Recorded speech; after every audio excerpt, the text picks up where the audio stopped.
มากับไอ้แดง2 คนน้ำมือนั่นนะ ตามเดิม ถาดรวง ให้ท่านหลวงอย่ามาอยู่นี่ไอ้แดง ลูก เนาะ เพิ่นลูกถาดรวง ห่วยว่าเป็นแต่แดงแท้ว่ามีท่านหลวงอยู่นี่นี่วิวนี่ กระถาดรวงเหรอ เขาอยู่ใส่แล้วเนี่ยไอ้แดง อยู่ทางน้ำมือ ไอ้แดงมัน น้ำมือ ไอ้แดงมันเลาะมา2ไอ้น้องเขามาฮอตพี่ได้จังได๋ตายลาการบ่เฮ็ดมาเลยจังได๋ มาเห็นลูกถาดรวงอีก ไม่เห็นลูกท่านหลวงอยู่นี่ ออกลูกพุ่นองค์หนึ่ง อ้าว ทางหลังพุ่นองค์หนึ่ง นี่ลูกท่านหลวงว่าซั่นโอ้ใหญ่ใหญ่เด้อพี่ ไง งามเลยนี่นะ โตอันนั้นเพิ่นนั้นอยู่พุ่นอยู่เวียงพุ่น อืม อันนี้ลูกเพิ่นมาอยู่พี่ อืม ก็เว่าไปอันนี้เนาะมันคือ อ้าว กายปาดไปนี่อันนี้ ไปขี่มา นี่เนาะตัวมานอน ขี่ไปขี่มามามีอันน่ะรีสอร์ทอยู่ป่าพี่ใส่ทางเข้าเขา นี่แหละ ใส่ ตอนนี้ นี่ล่ะรีสอร์ทแหล่งท่องเที่ยวนี่โอ้โหว้าวงามบ่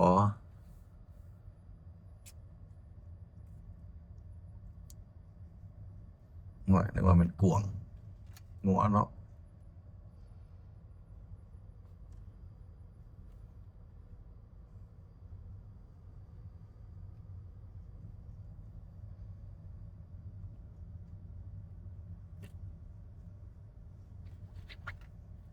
ว้าวในป่าเป็นได้ยังไง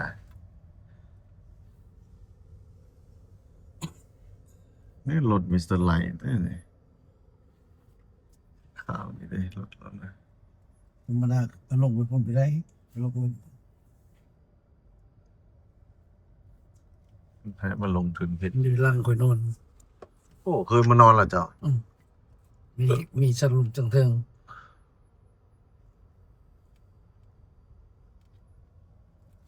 สันลมสันเถิง ลงไปลงแล้วมันจังจิอะไรย่างกันหน้า ก่อนจอดดี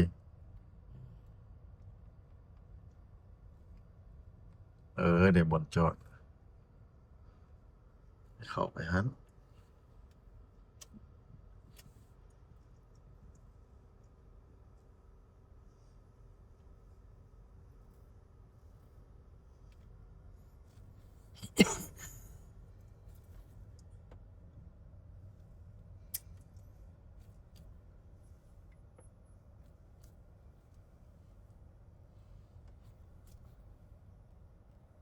เออจอดรถ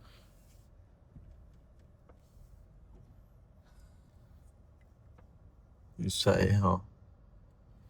โอ้มีคันหนึ่งอยู่หันซื้อ ใครเนี่ย บอกหิน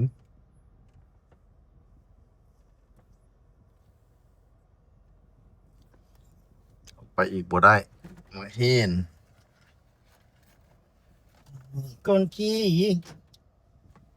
เอาเสียเลย ไอ้เงินท่องเที่ยว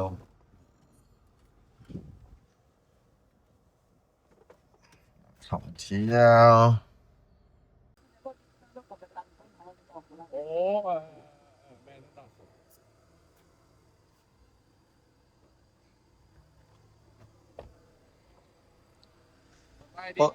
อ้สบายดีเจ้า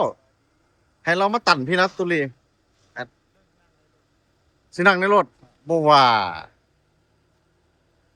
บุญอ่ะวงทิวทัศน์ธรรมศาสตร์มหากำไรชีวิต โอ้สบายดีเจ้า เจ้ามาจะใส่นาะเซนดิเอโกโอ้มากับที่หักเพิ่นนี่เด้ ได้พามาเที่ยวเนอะ โอ้ยไปเบิ่งเลยอันนั้นรีสอร์ทอยู่ในป่าพี่นั่นนี่นะเฮามานี่นะ จะหนาวว่าคักอยู่เนาะ ก็คือคงใหญ่คงไว้อัน นักท่องเที่ยวพุ่นน่ะโอ้ ไอ้ก่อนสวัสดทีมเว้ย คือจะคือเลยตุลีก็จนจากตื่นไปพุ่นเนาะ ไอ้ก่อนสวัสดทีมนึกว่าตำรวจไม่กล้าเว้ยตกใจได้จังของ น้อง ตุลีต้องนำมาฮอดพี่วะ มาเอาเขาไปดิบ่ บ่วะ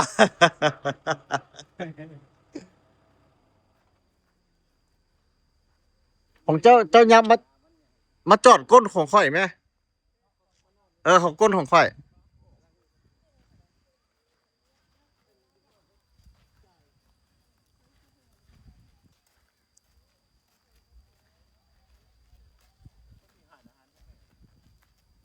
เบิ่งน้ำกันนี่แหละเฮานักท่องเที่ยวเนาะแหน่ตุลีมันก็มาถ่ายเฮาคือถ่ายเฮาคือกัน ไอ้ยูทูบเบอร์คือกันได้ดิเนี่ย เออ ถ่ายขึ้นได้ยูทูบเบอร์ ไหนโอ้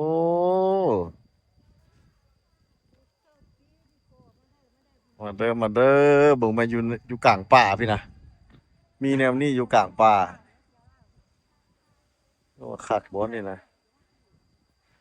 อากาศก็เย็นดีอีก สุดยอดเลยเขาเจอถ่ายกัน ไอ้ดิแล้วที่แท้ก็แท้นี่รอได้พี่น้องเอ้ย เขาปากหวานเลยพุ่นนี่นะ เด้พุ่นก็เฮ็ดเป็นแปลกหูแปลกตาเด้อเจ้าเบิ่งแหมแนวแปลกๆเด้อเพิ่นเฮ็ดโอ้ไปเอาไอเดียมาแต่ใส่นี่ไหนมื้อนี้ก็เบิ่งเฮือนเพิ่นแม่หั่นน่ะมันเป็นแปลกหูแปลกตา เจอเบี้ยเล่าแล้ว เอ๊ะตุลีก็ทายพอตุลีพุ่นน่ะโอ้สิได้หมอแซ่บเนาะแซ่บบ่มานำลืมไปแวะรับเอาหมอบ่ฮู้จักเว้ยสายยางซอกมิสเตอร์ไลท์เบิ่งดูตุลีอ้อมไปเบิ่งเราอยู่ไสเขาเจ้าก็มาเป็นทีมคือกันเอาพุ่นย่างด้านนั่งอยู่พุ่นแหละเอาไปอ้อมดิลองเบิ่ง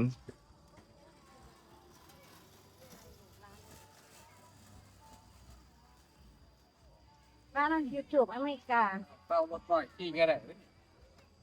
ห้องน้ำเป็นตาหนาหักบ่ตุลี อ่า เรียกเบิ่งห้องน้ำตายเบิ่งห้องน้ำเป็นไผมาสร้างเฮ็ดแนวนั้นเนาะปุ่นโอ้ที่หักเจ้าคือว่าไปไวแท้ที่หักไปฮอดพุ่นล่ะ ของงานได้ไหมบอกได้ค่ะ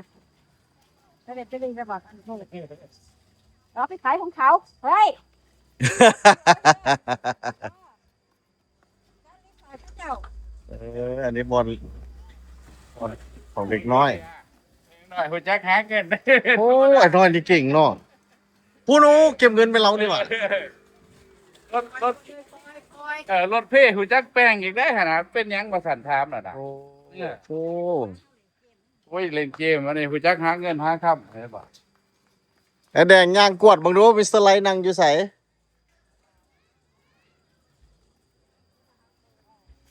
นำมาหามิสเตอร์ไลท์นี่ก็เป็นอันเจ้าของลาวเท่าอยู่อันน่ะลาวเท่าอยู่เฟรสโน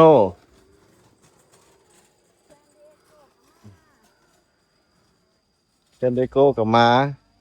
นี่อันนี้ซานดิเอโกนี่นะมาได้จากมือแล้ว มาได้สองชุดแล้วมาเล่าเลยไปสองมือ มาลาว2 มือไปแวะอยู่ใส่มาก่อนแวะอยู่ไทยบ่ โอ้ โอ้แวะอยู่อุบลห้วยตุลีห้วยไปใส่หมอนี่โอ้คักเว้ยสีขาวทางามไปอีกแบบเด้กำไรชีวิตเบิ่งดูงานเพิ่นแปลกหูแปลกตาบ่เจ้าอ่ะจะเบิ่งแม่อยู่กลางป่าเลยนะนี่นะ ข่าวสุรีซอยอีสานให้หัวจักตัว ที่ได้หมอแซ่บเนาะแซ่บบ่มาน หาเบิ่งดูเปิดสแกนหามิสเตอร์ไลท์เบิ่งนี่เห็นแล้วไอ้แดงยางใส่เหรอไอ้แดงยางใส่แล้วใส่เห็นแล้วหั่นน่ะซอกคนหมวกแดงละแม่นรถนะตัวซอกไผ่หมวกแดงนะสบายดีหมดทุกคน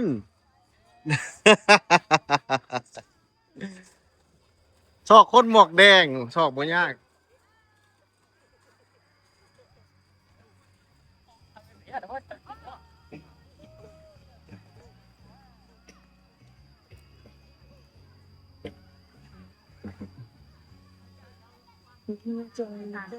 ตุลีเนี่ยก็มักถ่ายรูปเว้ย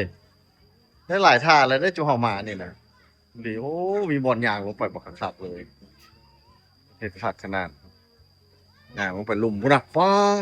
มีน้ำไหลอีกน้ำไหลอยี่ลุ่ม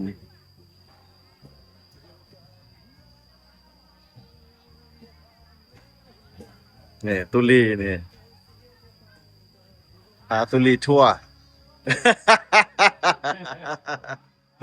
นับมาก นำมา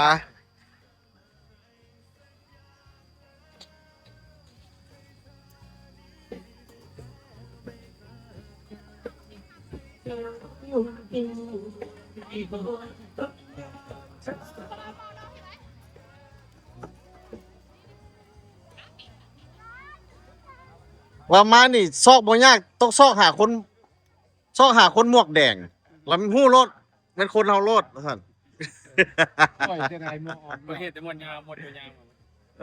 ซอกหาคนหมวกแดงมีผู้เดียวอีหลีหมวกแดงอยู่นี่โอ้พาเด็กน้อย รีบ เนี่ยมึงบ่เห็นได้ เอาอันนี้เป็นทีมเจ้าเบิดวะนี่ ลูกหลานพาลูกหลาน ป๊าดติโท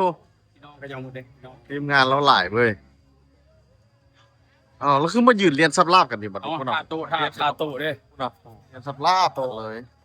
ปล่อยให้ผู้ใดผู้หนึงมาถ่ายรูปให้ได้บ่ ก็ดีคือกันได้นี่เป็นถ่ายรูปเนาะ ไม่ได้ โอ้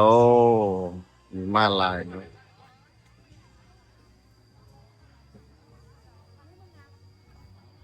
ไม่คนนั้นไม่คนนั้น มันเจอตะเวนบอกสบายดี ไงเนี่ยมาไหม เข้ามาอ้าว โมลุกอากาศอยู่ตรงนั้นเดี๋ยวชุบแบบโต้มาอีก วิวงามเว้ยวิวงามว้าว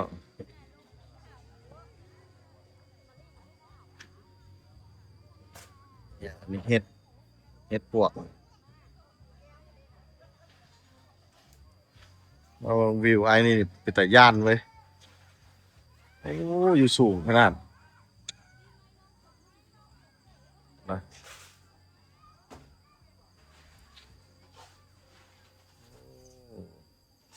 มีเลี้ยงสัตว์อยู่พุ่นน้ำเลี้ยงสัตว์ปีกหอยน้อยบัวเสี่ยวเนี่ยมาอยู่นี่นะ เฮ้ยมีอีกว่ะมีขึ้นไปอีกอู้อะไรเสี่ยวได้นี่นะโอ้ยขึ้นไปอีกว่ะไม่ให้ขึ้นที่ไอ้ย่านความสูงเราบ่มีขึ้นเอาขึ้นก็ขึ้นคนนู้นมีอย่างอยู่ปลอดภัย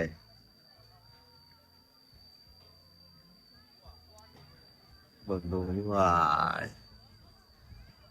โอ้ยขี่ยานความสูงลงก่อนใจสิวายก่อนแล้ว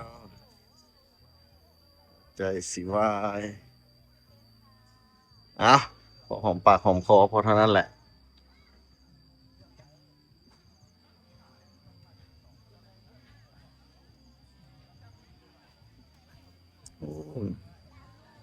สรุปว่าบอลนี่เป็นบอลที่พาครอบครัวลูกหลานเด็กน้อยมาลิ้นเนาะวันนี้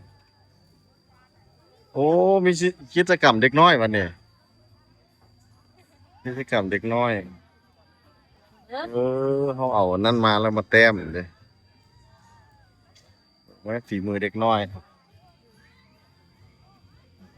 ไวดี พายากแต้มอย่างกระแต้มใส่รถเนาะสายเห็ดเป็นบอลนี่เป็นบอลครอบครัววันครอบครัวมาแฮงเอาท์อีกเลยเออ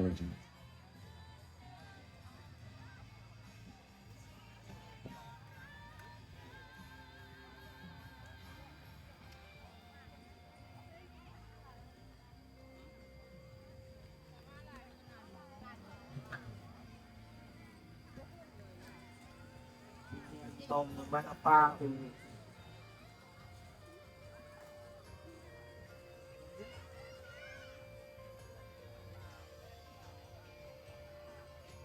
อย่างมันฝรั่งกับนี้โอ้เป็นตาแซ่บนี่ว่าไง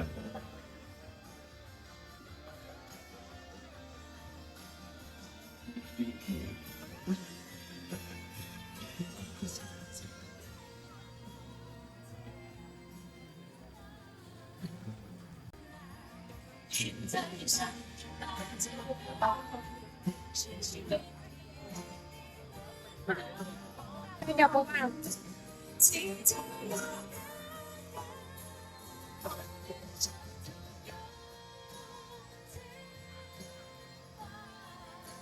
โอ้ยบกล้าขึ้นสูงว่าคนเฮาตัวนี้น่ะสบายดี พุ่นนั่งอยู่พุ่น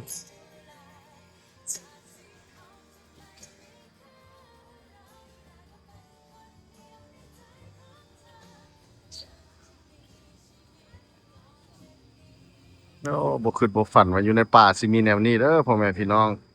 งามหลายเด้อนี่สถานที่นี้บ่อนพาครอบครัวมามีลูกน้อยนี่พาลูกน้อยมาเลิน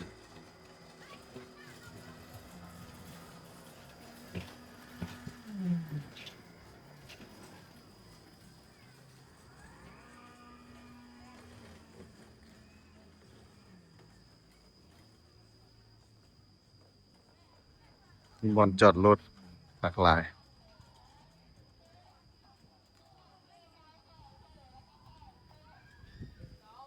ไปดี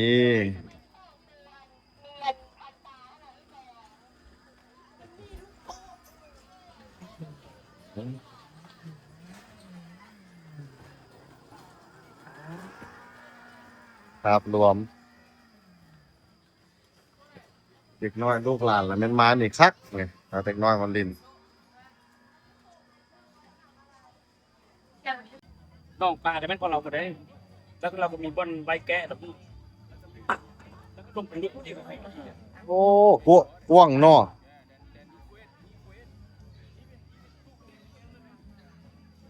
นี่ว่าเราไปเอาไอเดียมาใส่ขักแค่นี้นะ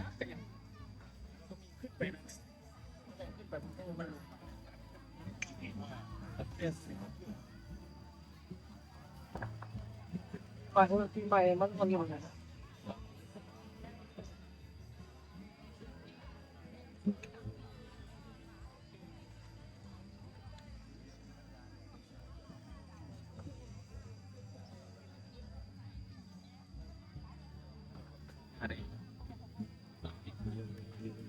นี่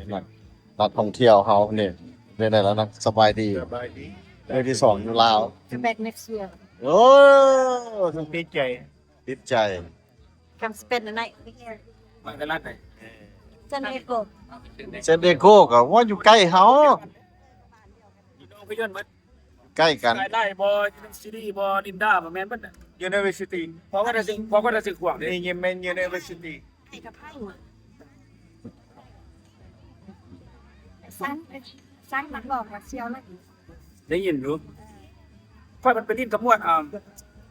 จัดไร ปีบอลปองปีบอลปอง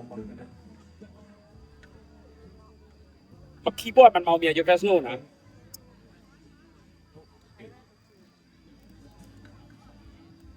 แม่เอาไอเดียมาใส่เห็ดฟักให้เราเสย ก็คือว่ามันค่อยเป็นลาวซ็อกเกอร์เคลิบนี่นะมวนสู้มวนคนละจังหวะซื้อแต่เจอน้องเพื่อนเจอหลายเดือนเจอบ่อยบ้านน้องชายเพิ่นดีนิสัยดี ค โอ้ ก็ YouTube ของดัดใจดีเห็นนะจะว่าพ่อเขาบ่ได้กันจะบ่ได้พ่อ เห็น YouTube เห็นใน YouTube แล้วโทรมาหาค่อยก็เอาเฟซ ก็เลยมาติดต่อ เอา Facebook ให้เลยก็ เอา Facebook ให้ ปุ๊บปั๊บเลยนำมาหาฮอดอยู่ลาวบัดนี้ว้าโลกดีนำมาหาหลานฮอดอยู่ลาวบัดนี้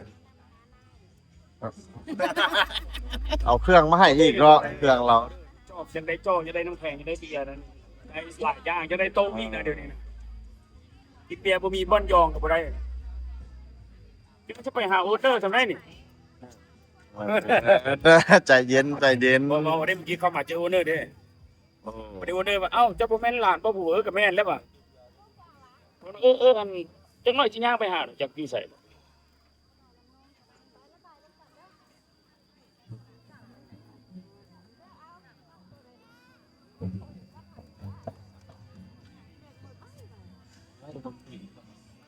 โอ้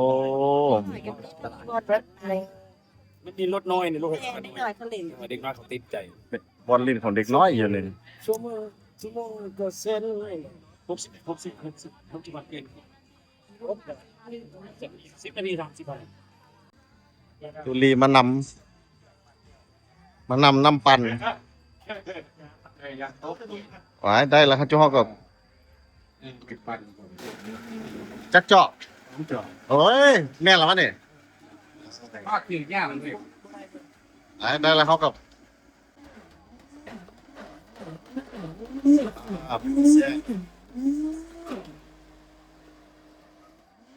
แต่ว่าวิวนี่เป็นตะยานสูงยามแล้วดีน้ำ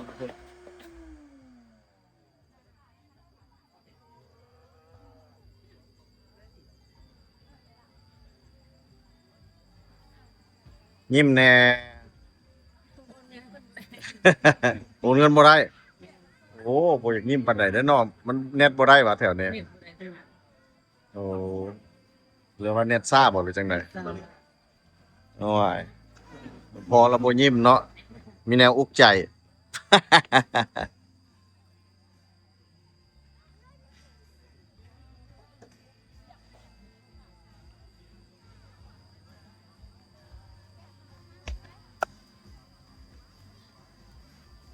ไปบัดนี้ถ้าเมื่อซ้ำบัดนี้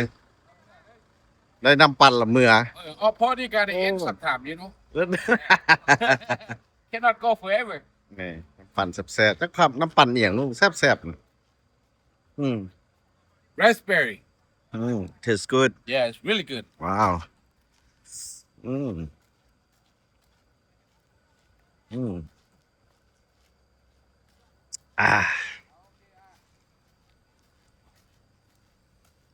อันนี้ก็ตุลีมาแต่ซานดิเอโกต้องนำมาหาหลานเพิ่นหลานชายเพิ่นนำเอาแว่นตามาให้เอาหมวกมาให้นี่เด้นี่นะนำมาหาหลานเพิ่นโอเคไปซะนะเจ้าเวียงจันทน์เลยปะ